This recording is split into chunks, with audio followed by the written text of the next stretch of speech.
¿Qué tal amigos? Estamos en un capítulo nuevo de Nuestros Próceres, programa emitido por la señal de TV Cable de Pichilemu TV y que se difunde por los cables operadores nacionales, por VTR a nivel nacional y por Mundo. Por supuesto con el patrocinio, la creación, la gestión y la producción de la emblemática revista Trauco Comics. Hoy día tengo el honor de poder entrevistar a otro grande. Parece medio manía la frase, porque a cada rato digo, no, nuestros próceres son puros grandes y es verdad. Él, y cosas que uno no sabe, él es diseñador, pasó también por la escuela de arquitectura, en algún momento en la universidad, en la quinta región. Tuvo un grupo punk, que también le voy a preguntar por eso. Es un gran, increíble escritor, un investigador, así como corresponde de la historia de nuestro país, un grande. Con ustedes, don Jorge Baradí. Hola Miguel Ángel, ¿cómo estáis? Acá estamos. Muchas gracias por participar y bueno, ya ahí te voy a hacer las preguntas de rigor. Parto por la primera. ¿Cómo es eso de la historia de tu grupo punk en Valparaíso? Me quedé para adentro, así cuando averigüé, dije, uff. Como se armaron todas las bandas punk de esa época nomás, con Las Patas y el Buche y con muchas cosas que decir. Piensa tú que nosotros nos armamos en los 80, en plena, cuando estaba la dictadura, entonces muchos canales de expresión no había, po, y los que habían estaban sumamente filtrados y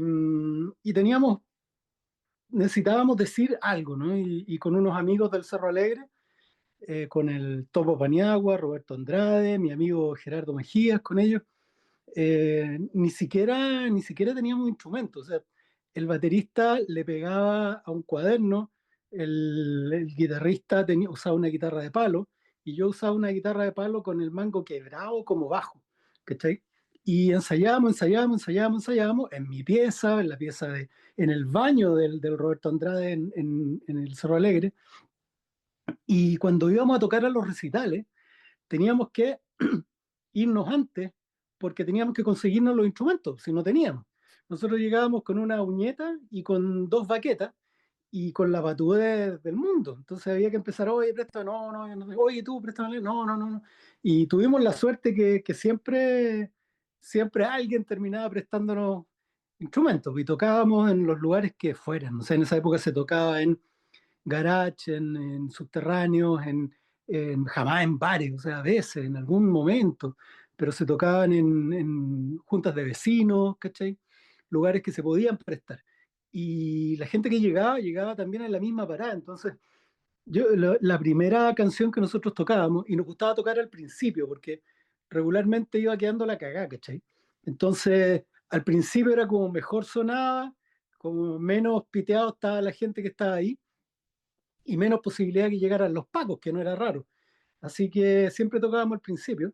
Imagínate, partíamos con una canción que tenía una introducción de como 10 15 segundos y después el baterista paraba y todos gritábamos milicos de mierda.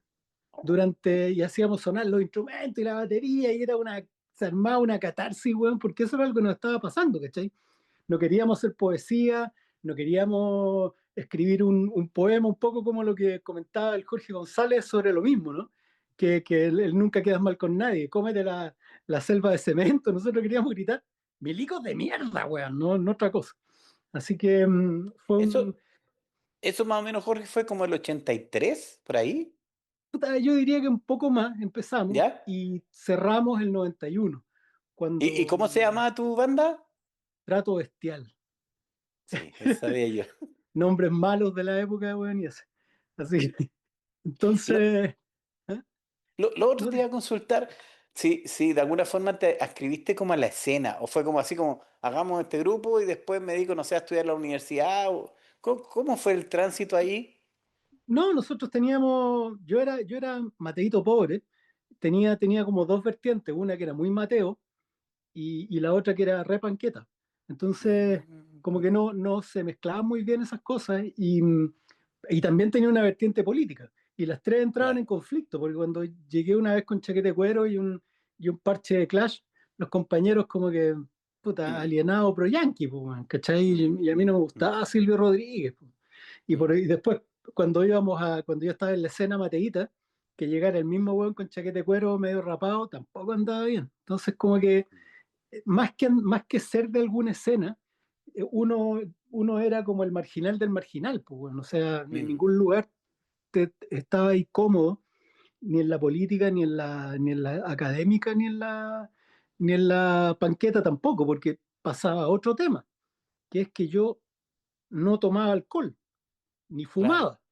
claro, como Entonces la escena era re salvaje en ese sentido, y la mayoría yo creo que lo aguantaba, pero también la otra mitad era el clásico, ¡ay, culiao, que no toma, weón, no puta, nos miráis en menos, el weón que sapea, weón! ¿Cachai? Entonces, ni siquiera en la escena me sentía, weón, claro. acogido. ¿Sí? Y curioso, Jorge, después tu vertiente, por lo que yo entiendo, por un lado se cruza con el diseño gráfico que estuviste muy metido, que es un tema que la Mm, gente no conoce, y a la vez sí, po. estás ya escribiendo. ¿Cómo Sí, fue po, eso? porque lo que pasa es que uno busca lleno de esperanza, ¿no? Como dice el tango. Entonces, con los años me fui dando cuenta que eh, el punk me interesaba como una forma de expresión, más que la onda, el peinadito, la huevada, y tampoco me interesaba mucho el concepto de anarquía que había en esa época. Mm, Puta, yo tenía alguna formación política, entonces lo mío era el anarcosindicalismo, y no era combatir la injusticia del mundo agarrándose a combo, weón, o tomándose una garrafa, ¿cachai? claro. Ni un problema, que lo hagan, ¿cachai? Pero no era mi idea de anarquismo y militancia, entonces eh, también tenía una vertiente artística, expresiva, que era literaria, pero también era gráfica, Mm, pictórica, audiovisual, ¿cachai? También. Entonces, con el tiempo, y después de dar tumbos, me echan de la Católica de Valparaíso, puta, era medio revoltoso, y la iglesia, la Católica de Valparaíso es Católica de Valparaíso, ¿no? Entonces, claro, después entro a estudiar diseño con unos profes alucinantes, weón, puta, muy piteados. El más piola era el Roberto Avara, que manejaba avioneta para la CONAF, tocaba flauta traversa, hacía tai chi, manejaba una cantidad de información alucinante, puros bichos raros, weón. Y entonces estuve metido en la gráfica y en la comunicación, es decir, aprendiendo a comunicar, pues bueno, a qué se le dice a las personas, a un cliente, a un empleado, ¿cachai?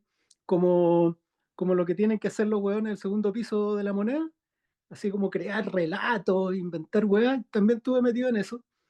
Y finalmente, caché que todo eso, la música, las artes visuales, el, eh, la expresión panqueta, las comunicaciones, eh, todo me había servido la arquitectura incluso para, para trabajar en literatura. Fue lo que tiene de bueno, creo yo, y de malo también, es que yo empecé a escribir o a publicar a los 35 años. O sea, yo no entré a estudiar literatura, no fui joven promesa, no estuve en esa parada.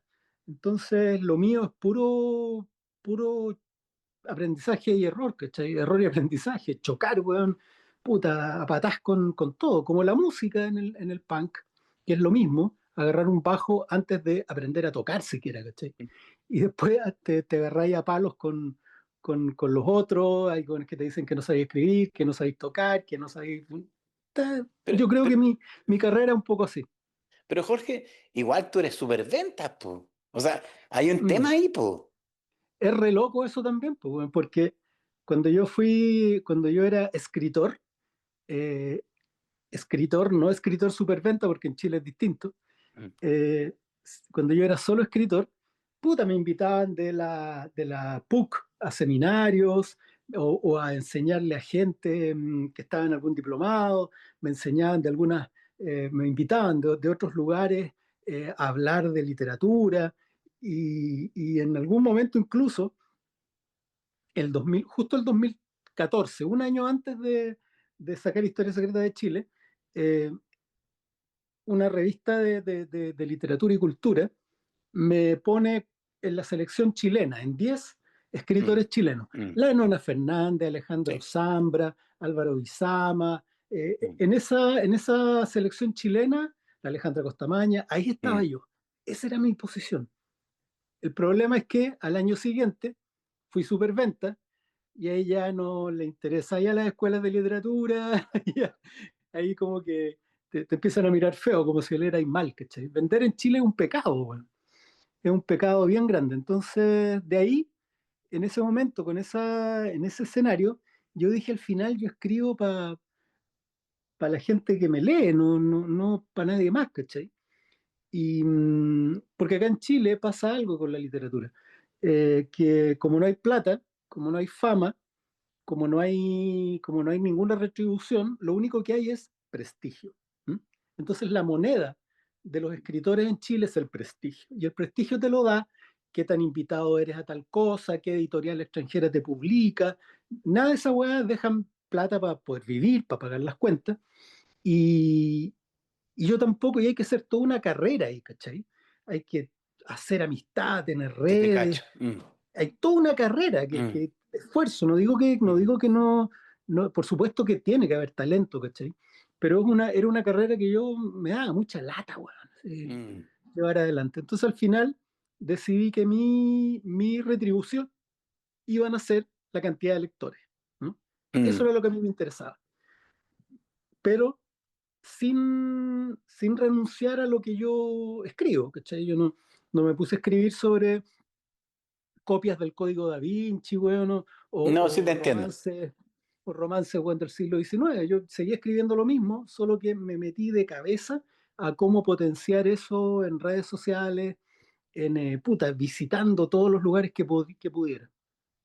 Y ponte tú y lo otro, ¿cómo saltaste a la televisión, Jorge? Entendiendo que no sé si es progresivo o iban de la mano, porque después te pones a hacer tu propio programa, haces investigación dura y pura, hay un tema histórico fuerte también. Sí, po. Lo que pasa es que las cosas a uno le pasan, ¿no? Salvo, yo creo que lo único que en lo que he puesto esfuerzo es en ir a la mayor cantidad de lugares a conversar con personas. A eso le he puesto un esfuerzo muy consciente. Mm, Pero otras cosas como ser superventa o ir a la tele o que te llamen de la radio, que te llamen de la política, esas cuestiones llegaron a partir de haber tenido una cantidad de gente que te escuchaba. Entonces, cuando viene la Historia Secreta de Chile, sí. cuando aparece Historia Secreta de Chile, queda la escoba, porque en el fondo, eh, al parecer, a todo el mundo le cayó la teja en ese momento, que vivíamos en un país de fantasía, ¿no? Donde éramos Mm, bacanes, nuestro ejército siempre ganaba, éramos los más mm. valientes, y Bernardo Higgins nos había independizado, y un montón de mentiras, ¿no? De la que no tienen culpa los historiadores. Aquí el responsable del Estado de Chile, que es el que hace de mediador entre la historia y los escolares, que es donde uno aprende historia de Chile, uno la aprende en otro lado. Y esa historia que se enseña es una historia que es más bien como un curso de inducción, siempre lo planteo así, como cuando tú vayas en Chile y te hacen un curso de inducción, donde te muestran lo bacanes que son, lo verdes que son, lo preocupados del medio ambiente que son y lo maravilloso que es esta empresa y trabajar ahí. Entonces, la historia es un poco para eso, es para tener un relato común, muy fantasioso, muy, yo diría, mitológico, al cual echar raíces para generar comunidad. El Estado está muy interesado en que tú te sientas parte, ¿no? Por eso que durante la convención quedó la escoba cuando hablamos de plurinacionalidad y decían, no, Mm. quieren dividir el país, güey", porque es importante cohesionar al país. Entonces, la historia de Chile que te enseñan es eso, son relatos fantasiosos, son historias de amor, son mitologías, pero no es verdad, ¿No como se tuviste, entiende, ¿verdad? Jorge, conflicto ahí con la gente que hace historiografía o los historiadores, comillas, formales o los que de alguna forma nos han pasado en los colegios, no sé, Gustavo Fría, bla, bla, bla? Sí, ¿No te pues, no, pasó? mucho. Hubo conflicto hubo conflicto principalmente, creo yo, con la academia más conservadora y tradicional, que es la que lleva adelante este programa, este relato nacional, Mm, ¿no? mm, mm. Ellos son los defensores y los protectores del relato nacional, oficial. Mientras que los historiadores que están cuestionando ese relato pucha, a ellos les caí re bien, pues. Entonces, por eso que cuando hice un programa de tele sobre historia, eh, fueron, fue el Gabriel Salazar, Sí. estuvo, o sea, estuvieron todos los Pinto, ¿cachai? Estuvo también la Sol Serrano, Mm. estuvo hasta el guatón pesado del García Huidor, estuvo ahí, weón, lo invité y fue, weón, que ahora me reniega y me huevea todos los días, weón, por la radio. ¿Quién más, weón? Bueno, tuvimos también a Igor Goikovich, Sí.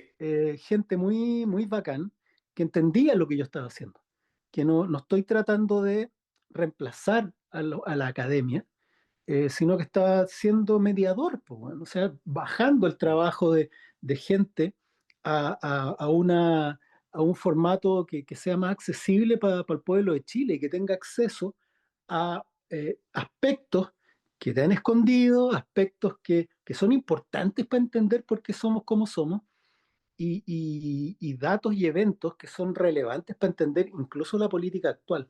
Entonces ahí, por supuesto que se empelotaron no solamente los académicos más conservadores, sino también el mundo político, de la Mm. derecha sobre todo, Y porque justo, mira, descubrieron. ¿Mm? justo iba a hilar, no sé si te atropellé sin querer, pero ¿y qué pasa ahí con la política? Justo iba para allá. Yo seguí en lo mío, ¿cachai? Lo Mm. que pasa es que entroncó con política, pero Mm. cuando yo hablaba en la radio, cuando tenía mis programas, cuando tenía mi podcast, decía el mismo discurso que había dicho en Historia Secreta de Chile y el Sí. mismo discurso después con el que entré a cargos políticos o a espacios políticos, que es Chile tiene una historia que está marcada por portales donde la historia la escribe una oligarquía pequeñita y el resto del pueblo ha sido mantenido por la fuerza, no por la ley, por la fuerza, en un estado latente, ¿no? Ahí aplastado, y que cada cierto tiempo cuando lo intenta es aplastado por la fuerza.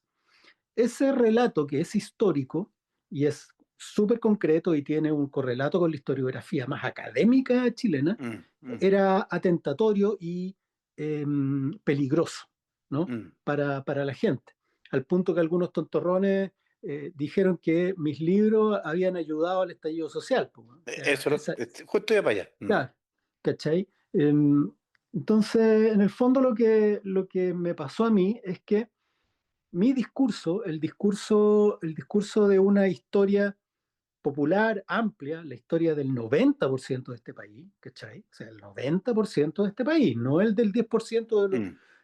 Urrutico Echea, Irarrázaval, Subercasó, ¿cachai? La carta de vino de este país. No, Mm. es la historia del 90%, eh, con todas las atrocidades que el Estado pudo haber cometido y las cosas buenas que hizo el Estado también.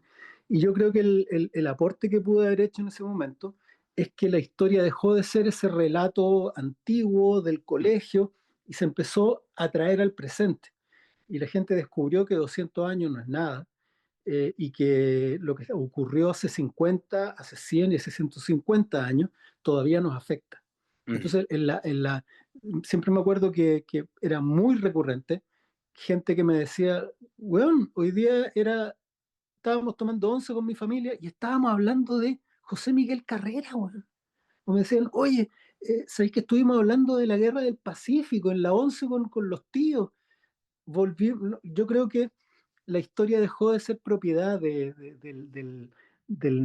la oligarquía y la gente empezó a tomar partido. Entonces muchos dijeron, entonces no soy o'higgins, yo soy rodriguista, ¿cachai? O sí, grande Arturo Prat, pero sabéis que Diego Portal era un conche su madre. Empezaron a Mm. tomar partido y eso agrieta el relato que sustenta a la oligarquía chilena.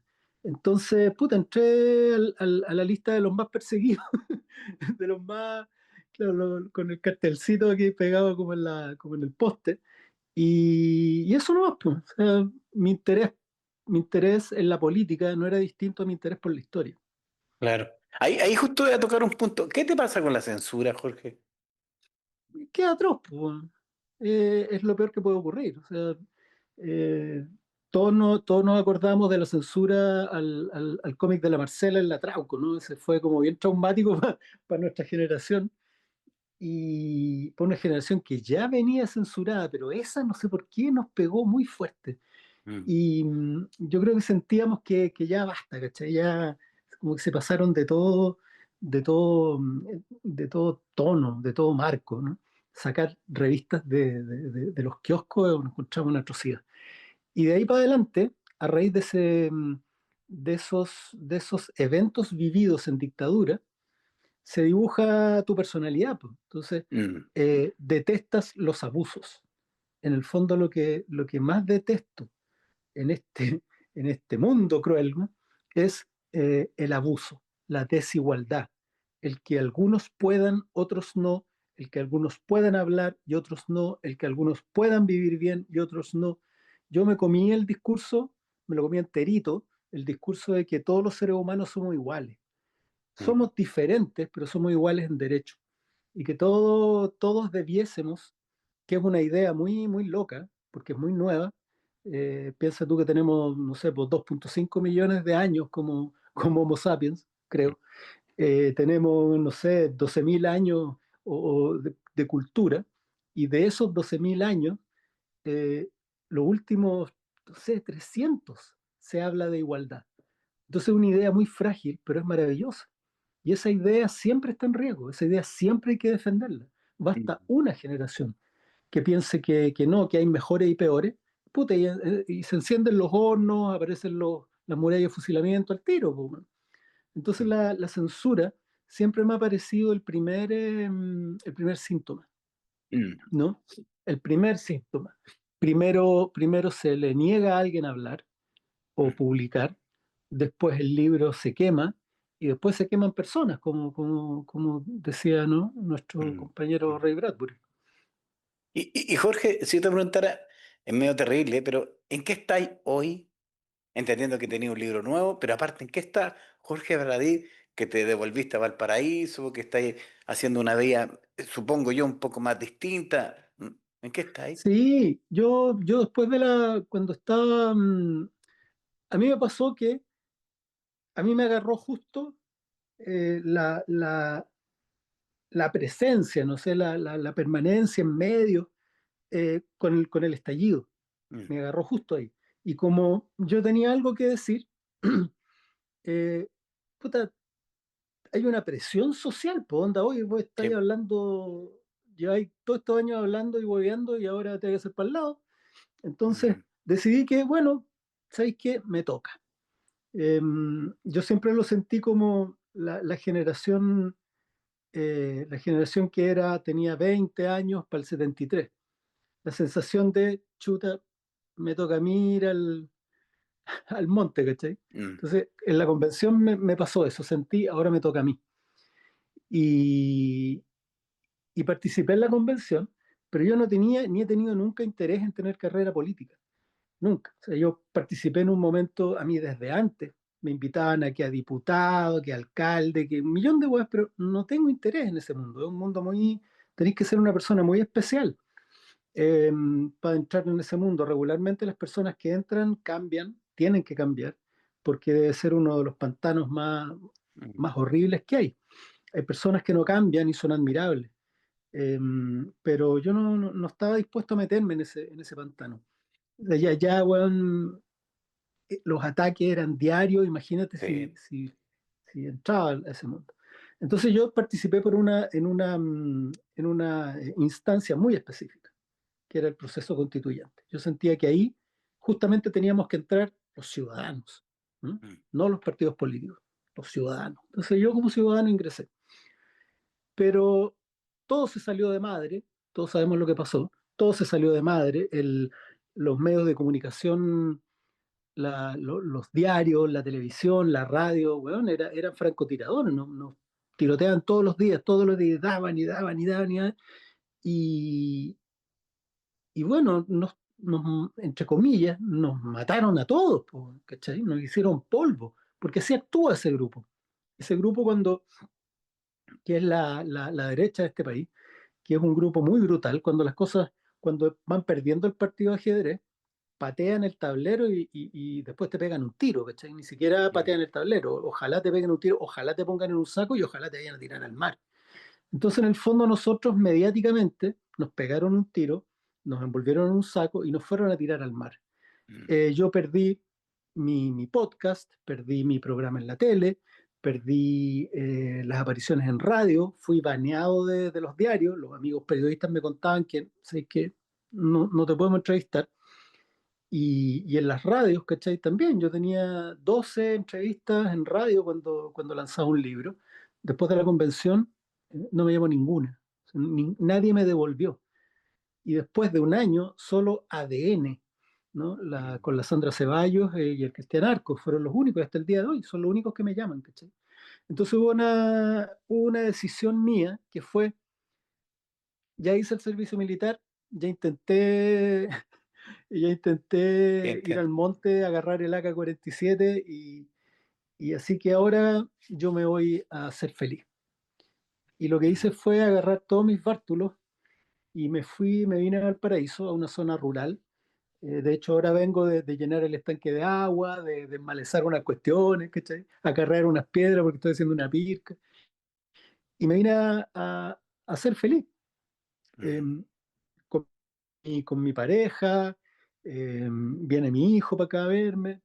Y yo creo que estoy volviendo muy de a poco a convertirme en lo que siempre fui antes, que es un escritor. mm, Yo no soy una figura pública, yo no soy un político de carrera, yo no soy una figura, un rostro de televisión. Todas esas cuestiones cayeron por rebote, pero yo ni era feliz ni estaba en esa carrera, ¿cachai? Entonces, mm, un poco yo creo que la convención me hizo el favor de sacarme de todo eso y devolverme a lo que yo en el fondo soy, que soy un escritor, que le gusta escribir, le gusta investigar y comunicarle a la gente. Me gusta que estoy muy interesado en mi pueblo, en mi país, ¿no? Y en que las personas tengan más información sobre lo que son, quiénes son, para dónde van, de mm, dónde venimos, todo eso tengo mucho interés. mm. Y escribir ficción, ¿no? Que son mis dos puntos. Ahora estoy terminando de hacer una novela gráfica que, Qué bueno. que levantamos con otra con Martín Cáceres, Sí, sí, el sí. gran Martín. Estamos terminándola, yo creo que en hacer el rotulado, en el entintado, qué sé yo, vamos a lanzarla el próximo año, porque la hueá tiene que ser a todo cachete. Y yo estoy lanzando mi libro Chile Mágico, entonces todo Sí. bien. Chile Mágico, ¿cómo nace? Es mi interés más antiguo. Justo Yo ya para siempre allá. estuve interesado en eso. Ah, siempre estuve muy interesado en mitología chilena, en leyendas, pero en lo que había detrás. O Mm, sea, tú cachai que en Europa el diablo tiene tiene unas formas muy definidas, son las que nosotros conocemos regularmente, ¿no? El macho cabrío, claro, Baphomet, por error o no, por sincretismo o no, pero ese es el que conocemos, el de las claro, piernas de carnero, con los cachos claro, rojos. En Estados Unidos tiene otra forma, el diablo tiene, en Gringolandia viene como de rincones, de lugares oscuros, de lugares, les llaman góticos, ¿no? De lugares retirados, no está en la ciudad y es más dandy, ¿no? Es como Al Pacino en El abogado del diablo. sí, sí. Sin embargo, en Chile es un tipo vestido de gala, de negro, con un sombrero de patrón de fondo y un diente de oro. Entonces, Qué ¿de qué manera buena. los mitos nos hablan de quiénes somos, cómo somos y Mm, cuál es nuestro entorno?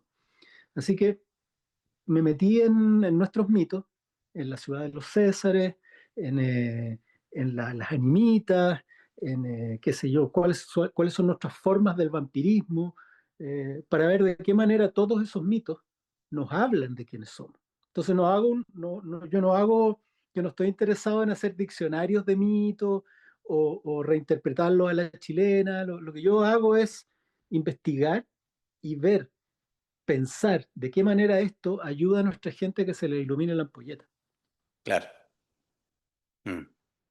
Y yo, por ejemplo, Jorge, si te pedía, porque Maravilloso, se nos acabó el tiempo, pero yo súper atento, en serio, si un chiste en la televisión, pero te quería pedir una frase, no, es maravilloso, te digo, voy a tener Mm. mucha audiencia. ¿Qué frase tú me regalarías que de alguna forma a ti te resuene, que sea significante a tu persona, a tu relato personal, a tu historiografía? Eh, no sé si una frase, a lo mejor un parrafito, mira. Ya. Eh, los gatos saben que son gatos, desde que nacen y hasta que mueren, y lo que tienen que hacer. Los perros, los animales, todos saben quiénes son y lo que tienen que hacer. Los seres humanos no, tienen que buscarse, tienen que tener una personalidad. Y eso tiene que ver con meterse para adentro, no solamente en términos psicológicos, sino históricos. Tú tienes que saber quiénes son tus papás, quiénes fueron tus abuelos, de dónde venían, qué oficios tenían, para entender tu historia familiar, pero también meterte para adentro, quién eres tú, a qué le tengo miedo, qué cosas anhelo. Y de eso, desde ahí, se construye una personalidad hacia afuera en cómo te vistes, qué defiendes, si ocupas una marca, una insignia o no, qué colores te interesan. Pero hoy día se hace al revés. Primero compras personalidad. Entonces compras cierta ropa y le llamas moda, compras un sombrerito que también tiene que ver con eso, adoptas una personalidad, compras contenidos y te vas poniendo cosas que cubren un centro hueco. El mensaje Mm, es que las cosas siempre son de adentro hacia afuera hacia afuera. y no de afuera hacia adentro. Y la personalidad, que es en el fondo saber quién uno es fundamental para ser feliz. Mm, Ser quien uno no es tiene costos enormes en energía, tenés que mm, sostener una imagen, y eso te lleva a la infelicidad y a buscar caminos que no son los tuyos. Hay una frase de Castaneda que dice, el único camino correcto es el que tiene corazón, dice. mm, Y eso tiene que ver con que uno tiene que caminar los caminos que son los de uno, pero primero tenés que saber quién eres tú. Y mm. para eso tenés que meterte en estas búsquedas históricas, personales, psicológicas. Todo sirve, hasta el tarot. Pucha, bro, de verdad. Yo te digo, voy súper así como llenito.